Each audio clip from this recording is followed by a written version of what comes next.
Frantz Fanon disait que les générations ont deux missions. Soit vous laissez l'histoire se faire sans vous, soit vous êtes acteur de votre propre histoire et vous prenez les choses en main. L'Afrique est également considérée comme un réservoir où il y a une jeunesse et une démographie qui pourrait ou qui pourra rattraper et même dépasser la Chine et l'Inde dans quelques années.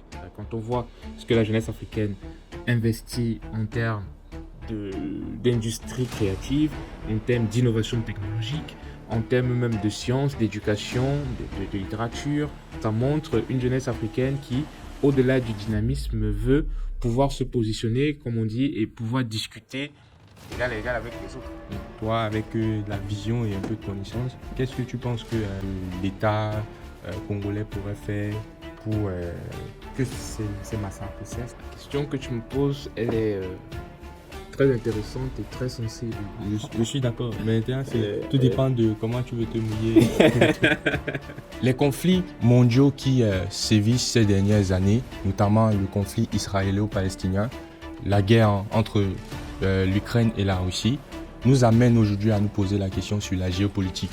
Souvent présenté comme un sujet tabou au-delà des frontières, aujourd'hui avec son invité a décidé de traiter la thématique sur les relations internationales entre les États et particulièrement la géopolitique.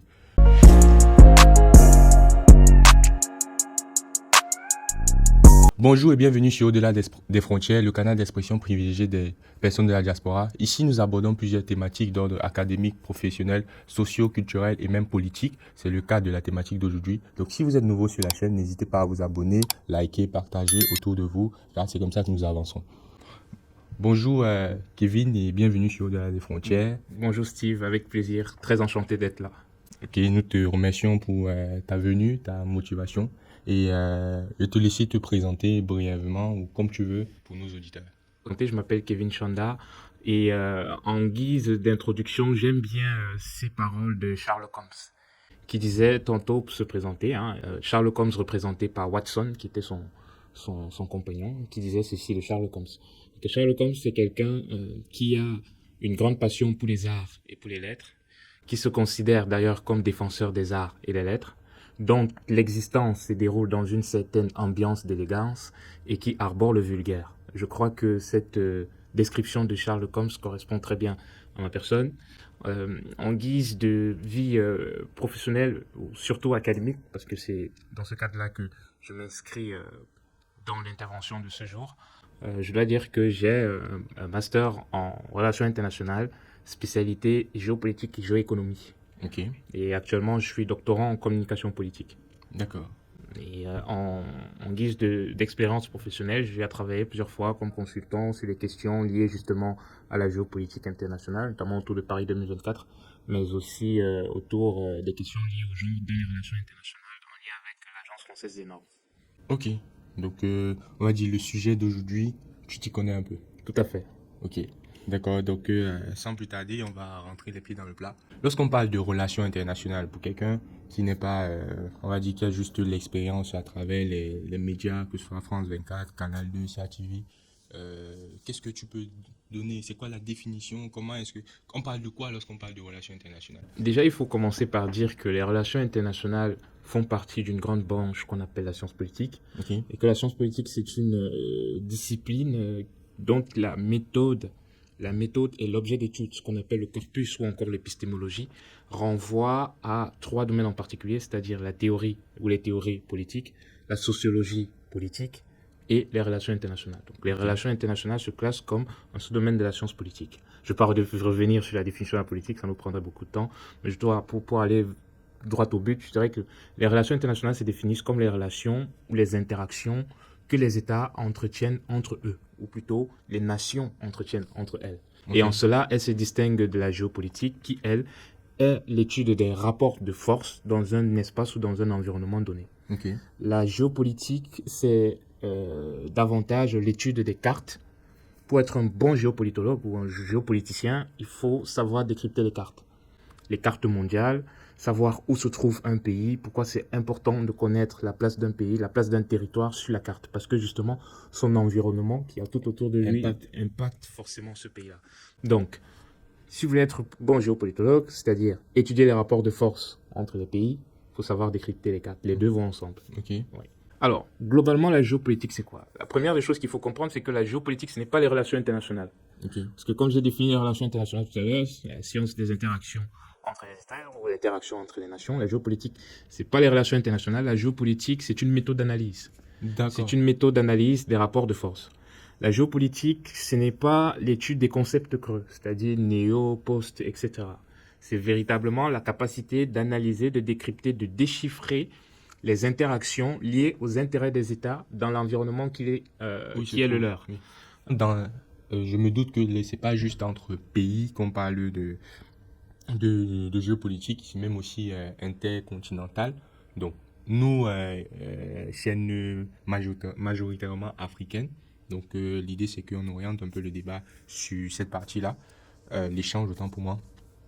Comment l'Afrique se conçoit-elle dans ce contexte, dans le contexte actuel, sur l'aspect géopolitique? Alors, je pense qu'il faut commencer par voir déjà d'où vient l'Afrique. C'est-à-dire, c'est un continent qu'au départ, dans la géopolitique, qu'on n'a pas très souvent considéré et qu'on a commencé à prendre en compte au fur et à mesure. C'était très souvent perçu comme le continent des guerres, de la famine, de la corruption, bref, les maladies, les crises, etc. C'était toujours vu comme un continent qui est à la traîne, où il n'y a que du malheur, du désarroi, etc. Mais depuis le début des années 2000, il y a comme un recentrement, il y a comme une reconsidération pour plusieurs raisons. Les raisons sont d'abord, puisqu'on est en géopolitique, les raisons d'abord sont des raisons d'intérêt. C'est-à-dire que l'Afrique est considérée, si je prends l'Afrique francophone en particulier, c'est un réservoir énorme pour la France. L'Afrique francophone, c'est la partie de l'Afrique qui permet, par exemple, de maintenir la langue française vivante, la francophonie notamment. L'Afrique, c'est un continent qui possède de nombreuses ressources naturelles, bien évidemment.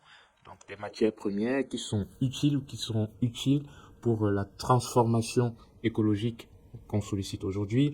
On présente d'ailleurs, comme tout le monde le sait, la RDC comme un désordre géologique parce que tous les minerais dont on aura besoin ou dont on a besoin pour la fabrication de nos portables, de nos PC, des voitures électriques, les batteries, les puces, se trouvent en RDC. Le président de la RDC, il est reçu par Trump comme il est reçu par Macron. C'est pas seulement pour des relations diplomatiques, mais c'est également pour des relations d'intérêt. L'Afrique, c'est également un territoire, quand je parle de l'Afrique, c'est l'Afrique en tant que territoire, je ne parle pas de l'Afrique en tant que continent.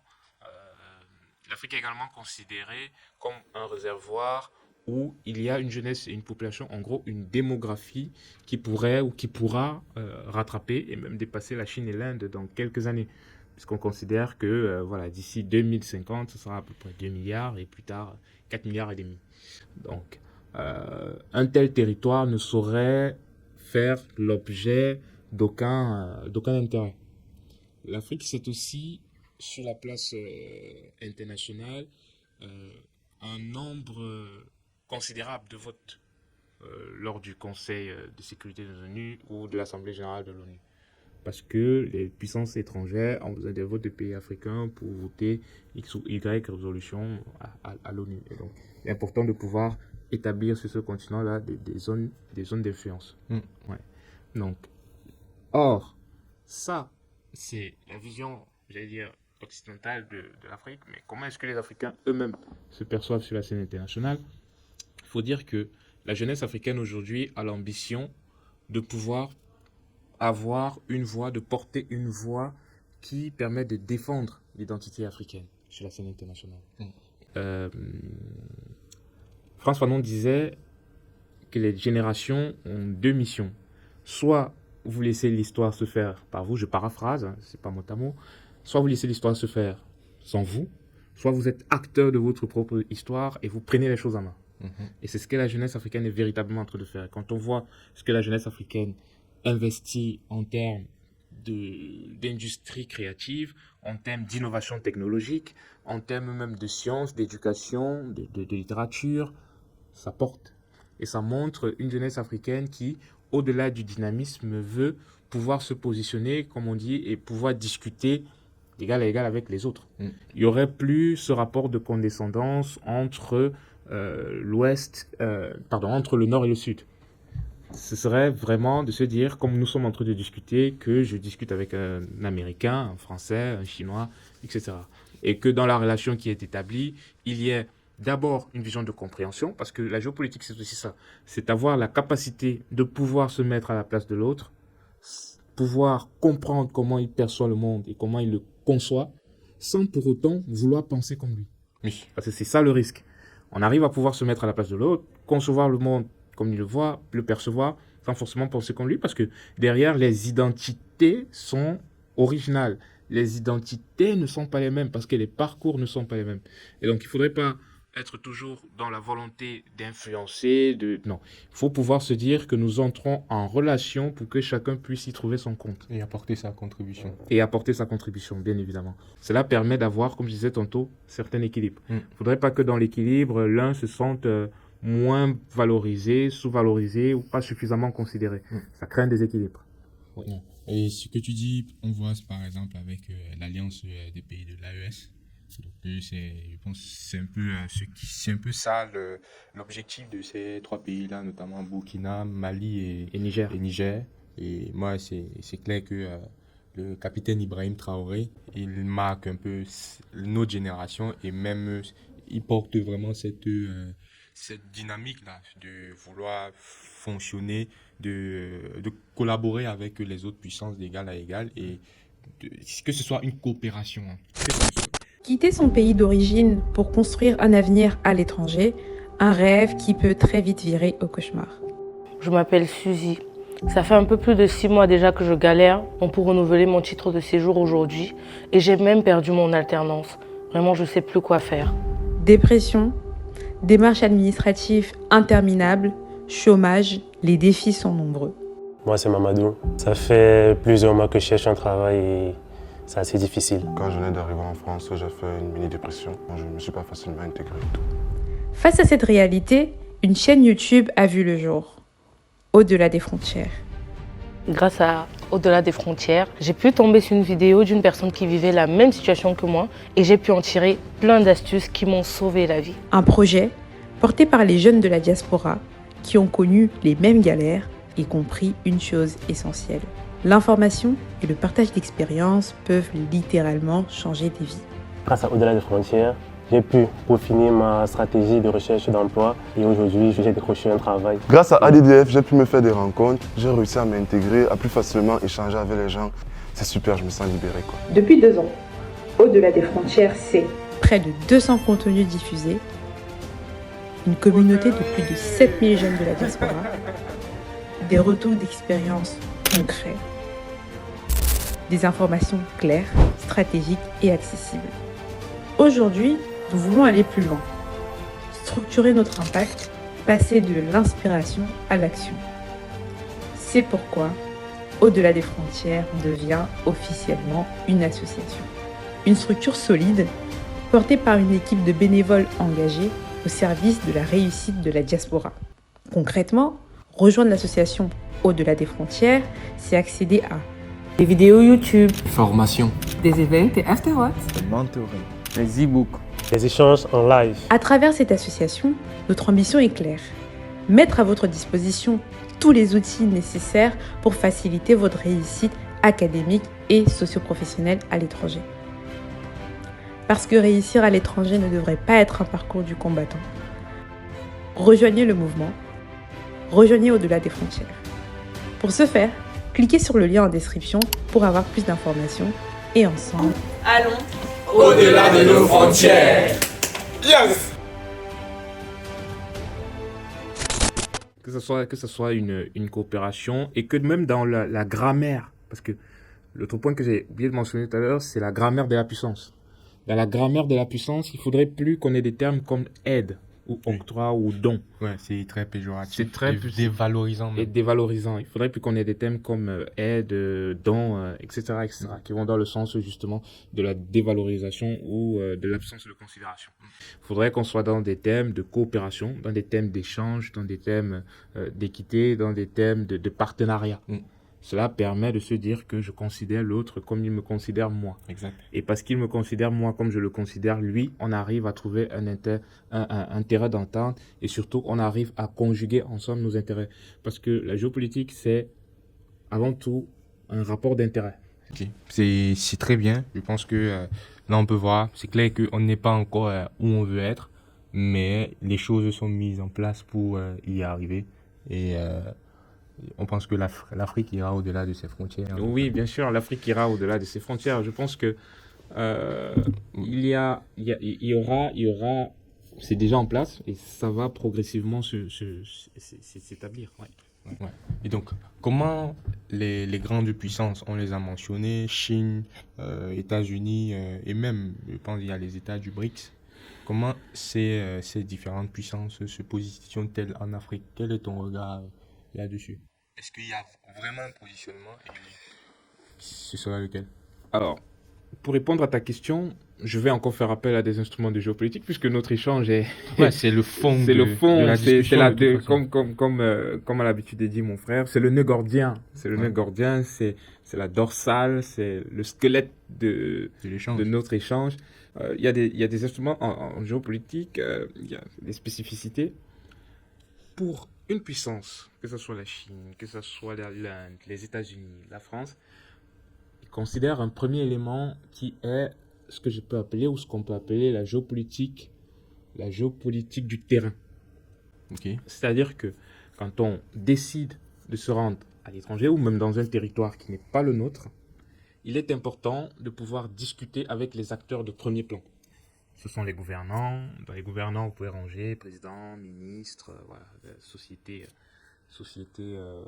publique, parapublique, etc. Mais il est également important de considérer l'homme de la rue. Et c'est ce que font ces puissances-là quand tu vas à l'étranger. D'accord, on a fini un entretien avec un ministre, on a fini une audience avec le président. Maintenant, on va écouter ce que peut nous raconter le chauffeur de taxi. Parce que le chauffeur de taxi, il est au contact du réel. Il est capable de nous dire quels sont les véritables problèmes qu'il rencontre. Et nous, en tant que puissance étrangère, quand on veut ici établir, on arrive à pouvoir faire le distinguo entre ce qui est fait dans les bureaux et ce qui est fait sur le terrain. Et comment, par rapport à ça, on arrive à apporter une réponse qui puisse satisfaire tous les autres en tirant notre intérêt personnel. Parce que c'est surtout ça. C'est pouvoir tirer l'intérêt. Qu'est-ce qu'on y gagne? Comment est-ce qu'on peut se positionner pour exactement tirer notre profit et savoir ce qu'on y gagne. Donc il y a la géopolitique du terrain. Deuxième des choses, c'est la géopolitique du temps long.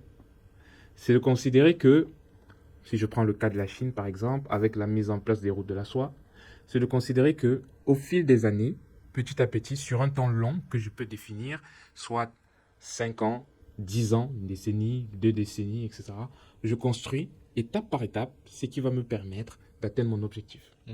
Les nouvelles routes de la soie ont commencé tout doucement à se bâtir avec, on a vu, l'achat des ports dans de nombreux pays sous deux conditions. Déjà, 1, les prix exorbitants. 2, des contrats amphithéotiques, c'est-à-dire des contrats qui vont sur 99-100 ans. Ouais.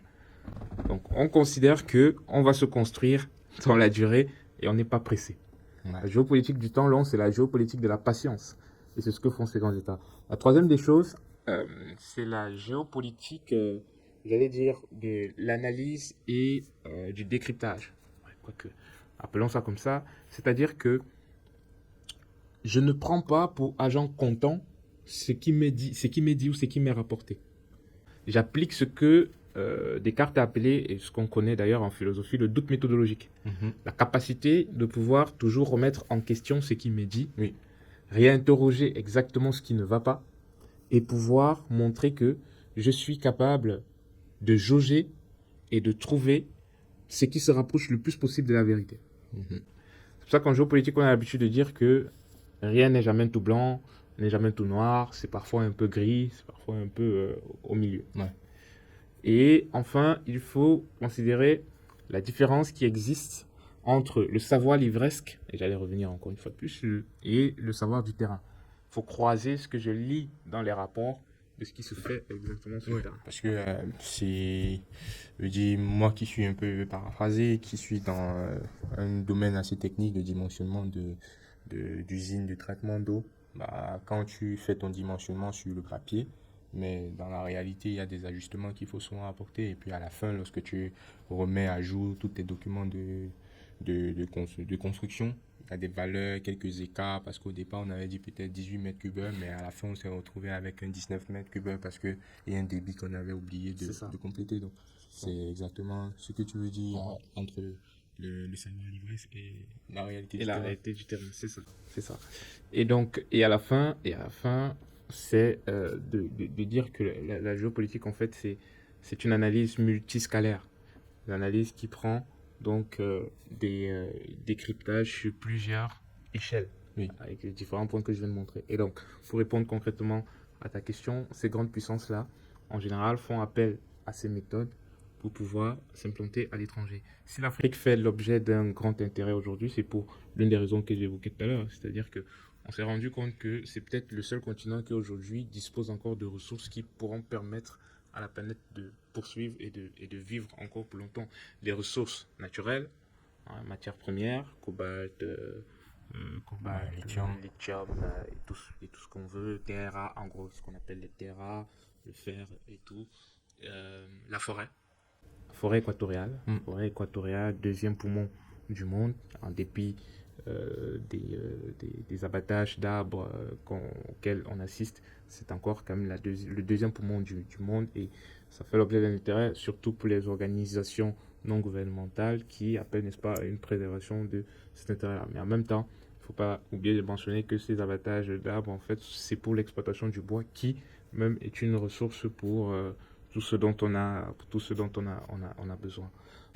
Tel que tu es en train de parler, moi, ma question serait comment est-ce que les pays africains qui disposent notamment de ces ressources-là et qui sont actuellement exploitées, si on prend le cas par exemple du Congo, Kinshasa, à l'est du Congo, à Goma, il y a un conflit qui règne, les femmes sont vraiment mutilées, violées, ce sont elles qu'on utilise comme instrument de guerre, mais déjà c'est un conflit qui date de plusieurs décennies. Et on sait tous qu'il y a pas mal d'entreprises américaines, asiatiques qui sont implantées dans ces zones pour pouvoir exploiter tout ce qui est cobalt, minerais. Mais je ne dirais pas que l'État ne fait rien parce que bon, je ne maîtrise pas assez. Mais comment est-ce que dans voilà un cas pratique, toi avec la vision et un peu de connaissance, qu'est-ce que tu penses que l'État congolais pourrait faire pour que ces massacres cessent ou trouver un terrain d'entente pour que, bon, on sait bien que les entreprises qui sont des entreprises étrangères qui exploitent ces minéraux-là, elles ont les compétences pour, on va dire, traiter le minéral parce que les États congolais n'ont pas les industries adaptées pour le faire, mais trouver un terrain d'entente pour que ça profite à tout le monde et que chacun sorte gagnant, quoi. Ouais. Alors, la question que tu me poses, elle est très intéressante et très sensible. Je suis d'accord, mais tout dépend de comment tu veux te mouiller. Elle est très sensible. Ce que je dirais en guise de réponse, ce serait que il y a des initiatives qui ont déjà été mises en œuvre pour que justement la guerre à l'est du Congo puisse cesser. Il y a eu, si je ne me trompe pas, une rencontre entre le président congolais et le président rwandais tout récemment à Doha au Qatar, hein, je crois, c'était au Moyen-Orient. Si c'est pas Doha, c'était un autre pays, mais je crois que c'était au Moyen-Orient, pour que justement des voies de solution soient menées. Et d'ailleurs, le président congolais lui-même, à chaque fois qu'il est en déplacement à l'étranger, n'hésite pas à dire, notamment à la France et même à d'autres puissances étrangères, que voilà, vous fermez les yeux sur un conflit qui règne dans mon pays, le principal responsable c'est le Rwanda, est-ce qu'il n'est pas possible que vous fassiez quelque chose pour que justement cela cesse? Donc il ne cesse de porter la voix par rapport à cela. Ouais, et bon, désolé de te couper, peut-être tu vas continuer. De façon, on va dire de façon diplomatique, parce que bon, tu es dans le domaine et tout, est-ce que il ne pourrait pas, ça je fais vraiment avocat du diable, bon pas avocat du diable même, je me mets vraiment à la place d'un Congolais. Ouais. Est-ce que le président tout simplement ne peut pas dire toutes les entreprises là, cessez tout, sortez de mon pays? Le problème est beaucoup plus compliqué que cela parce que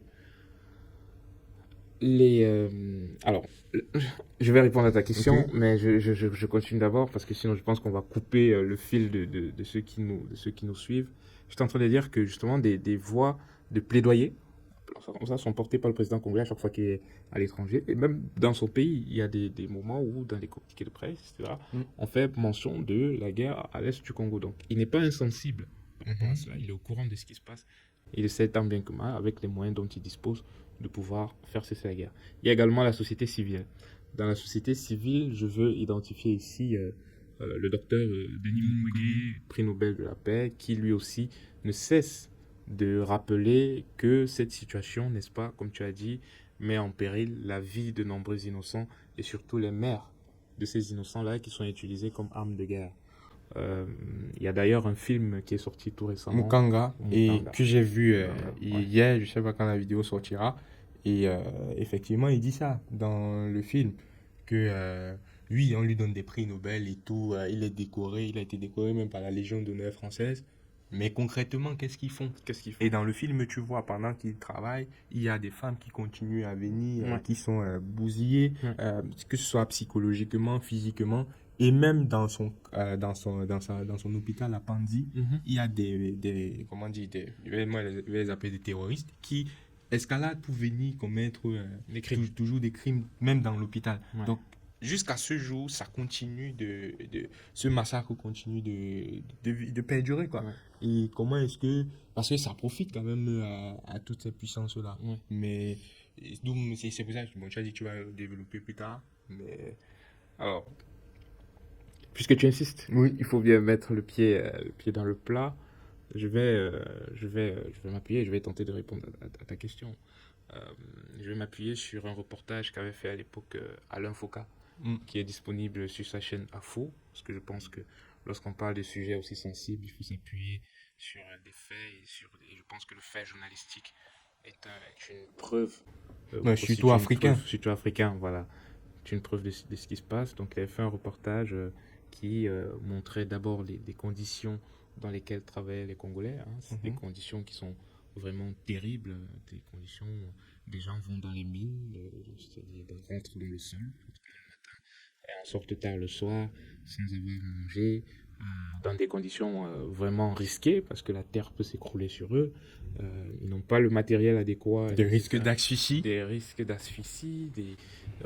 Et quand on regarde même les conditions humaines qui sont les leurs, hein, c'est pas des conditions qui sont enviables ni souhaitables à qui que... Même à son pays ennemi. Même à son pied ennemi, on pourrait pas souhaiter cela. Et derrière, qu'est-ce que cela a montré? Cela a montré, toujours dans le reportage, qu'il y avait non seulement l'implication des puissances étrangères, en l'occurrence la Chine, mais il y avait aussi